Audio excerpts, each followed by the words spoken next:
না আমার ছেলে আজকে পরীক্ষা দিতে গিয়েছিল, পরীক্ষা দিতে পারছে না। আমি খুব কষ্ট করে সেটা টাকা দিচ্ছি স্কুলের ভিতরে 50 থেকে 60,000 টাকা দিচ্ছি। আমার কোনো কিচ্ছু হয়েছে না। আমার ফুলারের জীবনটা আজকে নষ্ট হয়ে গেছে। আমি আজকে পরীক্ষার দিকে ঘুরাই দিচ্ছি। ফুলার পরীক্ষা দিতে পারছে না, বাংলা লিয়ে পড়ছে সবসময়, আর অনেক হিন্দি লিখে দিয়ে দিচ্ছে। আমরা তো কেউ হইলে আমার জানি না স্যার, এখন আমি কি করবো? আমার ফুলার জীবনটা নষ্ট হয়ে গেছে।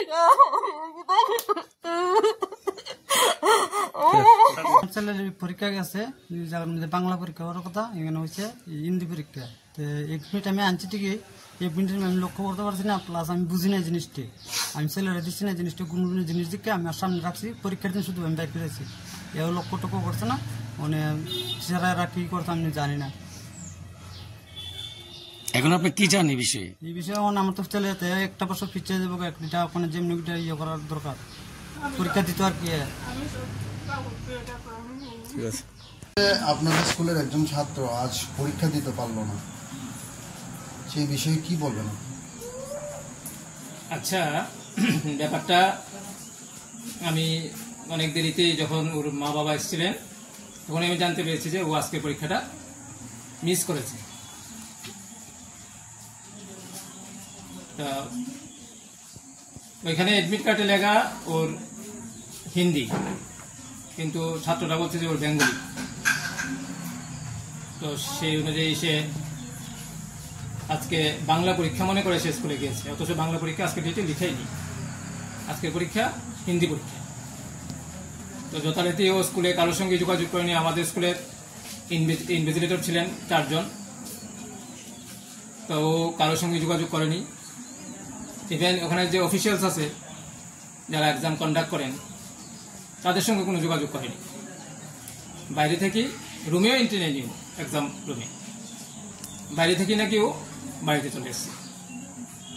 হয়তো যদি সে যোগাযোগ করত, আমার স্কুলেরও টিচার ছিলেন, তারা অবশ্যই একটা কিছু ব্যবস্থা হয়তো হয়ে যেত, কিন্তু ওই জায়গাটাতে তো সে ওই কাজটা করতে পারে। নবোদয় বিদ্যালয়ে যখন আপনাদের টিচার ছিল সেখানে ওনার সঙ্গে কি ও কথা বলেনি বা ওর পরিবারে কেউ কথা বলেনি, বিষয়টা জানায়নি? না। বা ওখান থেকে জেএনবি থেকে কি কেউ বলেনি যে আপনাদের স্কুল কর্তৃপক্ষ যারা ছিলেন সেখানে যেরকম একটা স্টুডেন্ট পরীক্ষা দিতে পারলো না, এই বিষয়টিকে জানানো হয়নি? জানানো হয়নি, এবং তাকে আমি সে স্কুলে এসেছিল, আমি পার্সোনালি ওর সঙ্গে কথা বলেছি। ও বলছে, ওকে জিজ্ঞেস করেছিলাম আমি যে আমাদের স্কুল থেকে যে ইনভিজিলেটর যায় তুমি কি জানো সেটা? হ্যাঁ স্যার জানি। আমি বললাম তুমি এইটুকু মনে করোনি যে আমাদের স্কুলের টিচার, আমি এখান থেকে হেল্প পাবো, নিশ্চয়ই একটা কিছু আমার সলিউশন বেরিয়ে আসবে। তোমার কি এটা মনে হয়নি যে একবার আমি স্যারকে জানাই বা রুমে এন্ট্রি নিয়ে আমার জায়গাটাতে বসি, তারপরে আমাকে বের করে দাও, তাহলে আমি দুটো কথা বলার সুযোগ পাবো। তুমি কিসের উপরে বেস করে, কার কথার উপরে বেস করে তুমি স্কুল ছেড়ে চলে এসছো? এত কিছু বলছে না আমাকে। স্যার একটা বিষয়, স্যার ও ছাত্র বলেছে যে ও বেঙ্গলি ফিল আপ করেছে, এই জায়গাতে হিন্দি হয়েছে, এই বিষয়ে আপনি কি বলবেন? দেখুন, এটা একটা ধারাবাহিক প্রক্রিয়া। এই যে একটা বাচ্চা আমাদের স্কুল থেকে বেরোয় যায় বা আমরা যে ফাইনালি অ্যাডমিট কার্ড ইস্যু করি, এটা বিভিন্ন প্রসেসের মাধ্যমে হয়ে থাকে। প্রথমত রেজিস্ট্রেশন দিয়ে শুরু হয়।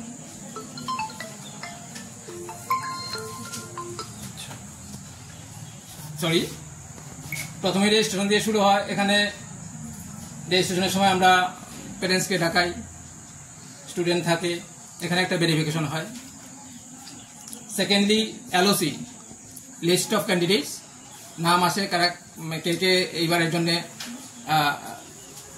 সুইটেবল, ওদের নামের লিস্ট আসে। তখনও আমরা মেসেজ করে প্যারেন্টসদের এখানে আনাই, এবং আমরা নিজেরা থাকি এখানে। আমরা বারবারই একটা কথাই বলি, আপনারা ভালো করে চেক করুন, spelling mistakes, date of birth, subjects, এগুলি ভালো করে আপনারা চেক করে নেবেন। কারণ একবার যদি একটা মিস্টেক আসে, এটা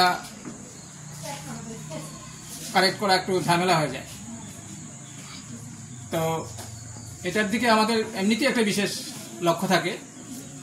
ফাইনালি অ্যাডমিট কার্ড, যে অ্যাডমিট কার্ড আমরা দিয়েছি, ওই দিন বাপনের প্যারেন্টসও ছিলেন।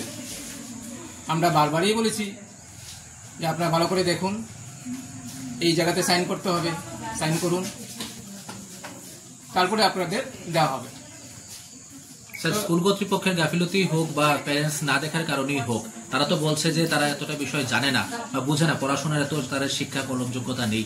তো সেই জায়গায় দাঁড়িয়ে তো একটা ছাত্রের ভবিষ্যৎ নষ্ট হয়ে গেল, একটা বছর পিছিয়ে গেল সে, এই বিষয়টা নিয়ে কি বলবেন? তার জন্য আমরা রিয়েলি দুঃখিত। আমরা হোয়াটসঅ্যাপে পাঠাইছে বলে হোয়াটসঅ্যাপে পাঠিয়ে রাখছে